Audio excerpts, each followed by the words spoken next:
Welcome to What School Doesn't Teach. Today, we're diving into a super important topic, Investing 101, made simple for you. This class is all about learning how to make your money work harder for you. It's an essential skill for your future, and it's actually fun. So what exactly is investing? Think of it as a way to make your money grow, almost like a superpower for your savings. It's putting money into things that might increase in value over time. Why should a 10-year-old care about this? Because the sooner you start understanding this, the more future money you can have. It's about setting up your grown-up self for success. To understand investing, first we need to look at the difference between saving and investing. They sound similar, but they do very different jobs for your money. Saving is like putting money into a piggy bank or a bank account.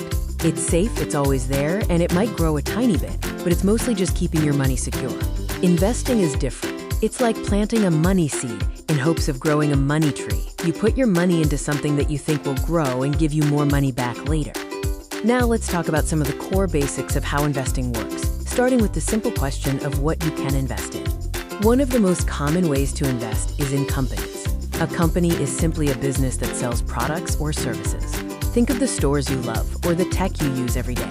When you invest in a company, you are buying a slice of it. These slices are called stocks or shares. This means you become a tiny part owner of that company. If the company does well, sells lots of products, and makes a big profit, then your slice of the company becomes more valuable. That's how your investment grows. Investing is exciting, but it's important to know it's not a straight line up. We need to talk about risk and reward, which is like a financial roller coaster ride. The reward is when your investment goes up. The company does great, its stock price rises, and your money grows. This is the goal of investing. The risk is that sometimes companies don't do well, and the stock price can go down.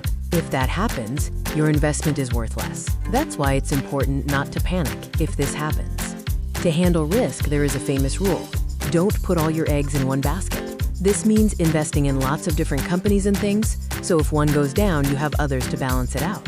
If investing is like a superpower, then time is your biggest secret weapon. For young investors like you, time is on your side. This is the magic of compounding. It means your investment earns money, and then that earned money starts earning money too. It's money making money, which makes even more money over time. It snowballs. Because of compounding, starting early is the best secret weapon you have. Even small amounts invested now have decades to grow and become huge. You now know the basics. Here's how you can put this knowledge into action and create your own investment plan. Remember the key concepts. Stocks are pieces of companies, risk means prices can go down, and time is your ultimate superpower for growth. Your next steps are to keep learning. Talk to an adult about money, read more about investing, and maybe even start saving some allowance to practice your new skills. Great job in class.